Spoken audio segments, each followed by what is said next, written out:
වඩැස්ගමුව නීලම් මහර පන්සලේ මානසික රෝගවලට ප්‍රතිකාර කරන ජනප්‍රිය හාමුදුරුවමක් ඉන්නවා. ඒ ජනප්‍රිය හාමුදුරුවෝ ඉන්දියාවේ මහරජා කෙනෙක්ගේ මානසික රෝගයක් සුවපත් කරනවා. ඒ මහරජා විසින් එවකට ප්‍රතිඋපකාරයක් එහෙමත් නැත්නම් පඬුරක් වශයෙන් පූජා කරනවා ඇත්තු දෙන්නේ. ඉන්දියාවේ මයිසූර් ප්‍රාන්තයේ උපන් ඇත්තු දෙන්නේ පූජා කරනවා. ඒක ඇත්තේ වසර 13ක් දළදා මාලිගාවේ දන්ත ධාතුන් වහන්සේ වඩම්මනවා. කරඬුව වඩම්මනවා. 2022 මේ යතා අපේ අතරින් සදහටම සමුගන්නවා. මේ අලියා බලාගත්තේ කොඩිතුවක්කු අලිබාස් නොහොත් හැමෝම දන්න කළු මාමා. එහෙමත් නැත්නම් අලිබාස්ලගේ වචන වලින් කියනවා නම් කළු පුතා. කළු මාමා කියන්නේ අපි කියන්නේ කළු පුතා කියලා. අපි මම පොඩි කාලෙත් මම එයාට කියන්නේ කළු පුතා කියලා. ඒ කියන්නේ එයාට අලි අතරේ අලිබාසුන් නැහැලා අතරේ පවතින්නේ කළු පුතා කියලා. ඊට පස්සේ එයාට ලැබුණා ඔය ඇතාව. නැදුඟමේ රාජා. හම් වෙලා ඉතින් එයා එක්ක අපි ඔය පෙරහැරවල් පොළවල්දී හම්බ වුණා. අපි නිතර දෙවිල කතා බහ කරගෙන අපි බොහොම විශ්වාසයෙන් ඉන්නේ. ඒ වගේමයි ඒ ඇතත් ඒ වගේම බෝසත් කුලේ හොඳ ඇතෙක්. මේ ඇතාගේ බාරකාරීත්වය තිබ්බේ නැදුම්ගමුවේ හර්ෂ ධර්මවිජය වෙද මහත්තයාට. ඇතා හොඳට ඇතිදැඩි උනේ හර්ෂ ධර්මවිජය වෙද මහත්තයා ගාව. මීට වසර 4කට පෙර සිට ඇතා නැවතත් නිට්ටඹුව, ඩංගෝවිට, වරකපොළ, රන්වල නැවතුම් පසු කර යන්නේ නැහැ.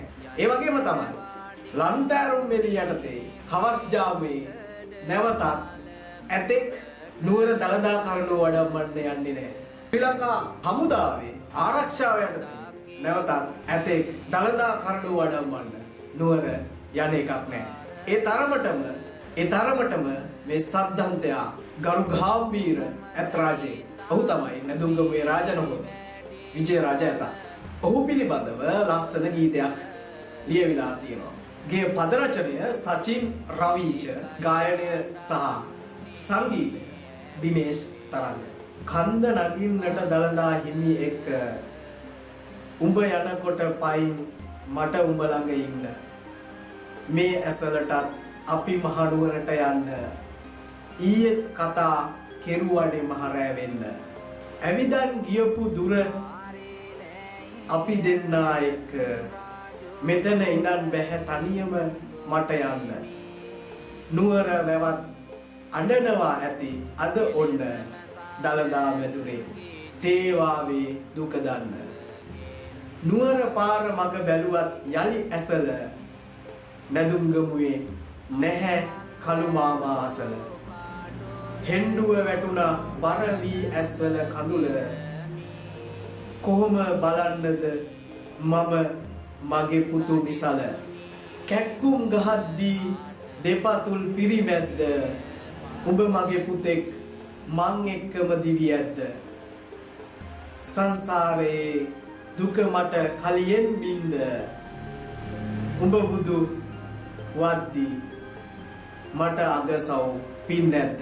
ඒ වගේම නැදුම්ගමුවේ රාජාගේ පිළිමය විවෘත කරන අවස්ථාවට ඇවිල්ලා හර්ෂ ධර්මවිජය වෙද මහත්තයා කළු මාමා ගැන ලස්සන සටහනක් තියෙනවා. ඒ සටහනත් සමගින් අපි සමුගන්නවා. ඔබ සැමට ආයුබෝවන්. තවත් විශේෂ කාරණයක් තියෙනවා කියන්නේ මේ අපේ කොඩිතුවක්කු අලිබාසුන් නැගෙන මේ කාටවත් පුරුදු කරන්නේ ඇතා ගෝලයක් නැත. ඔය ගියාට පස්සෙන් ඔක්කොම ළඟට යන්න බෑ. ඇතා කැමති නැහැ. මෙයා විතරයි ඕනේ.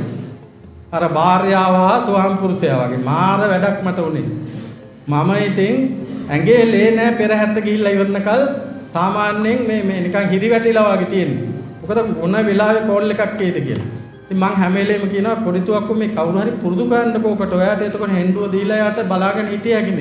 හදිස්සියේ බඩේ අමාරුවක් හැදුනා උණක් හැදුනා කොහොමද මේ දළදා මාලිගාව පෙරහැර වඩම්මන්නේ කරඬු වඩම්මනකොට මොන හරි තාලාම කිසි දෙයකට බය වෙන්න එපා මට මොකවත් වෙන්නේ නැහැ. ඕම් කියපු කතාව. ඉතින් මං ඒ විශ්වාසය තියලා ඒක කරගෙන ගියා. ඇත්තටම ඇතා නැති වෙන කල්ම එහෙම දෙයක් උනේ නැහැ. මගේ වාසනාවට. මගේ කේන්දරෙත් තියෙන්න එපා හොඳ. ඒ නිසා මේ ඇතා නියම ආවුෂක් ගෙවලා නැතිව ගියා. නැතුව අකාලේ මිය ගියා නෙමෙයි. මොකද ශරීරයේ විශාලයි, බර වැඩි, හෘදේ වස්තුවට අමාරුයි. අවසාන වතාවේ මම අදයි එක කියන්නේ නුවර පෙරහැරට ගිහින් එනකොට කඳු නගිනකොට පොඩි හතියක් තිබුණා. වතුරේ නිදාගෙන නාවල නැගිට්ටවනකොට නැගිටින්න අමාරු ගතියක් තිබුණා. ඒ වුණාර වයසත් එක්ක හෘදය දුර්වල වීම නිසා වෙන දේ. ඒ නිසා මරණය සිද්ධ වුණේ හෘදයාබාධයක් කියලායි අපි තීරණය කළේ.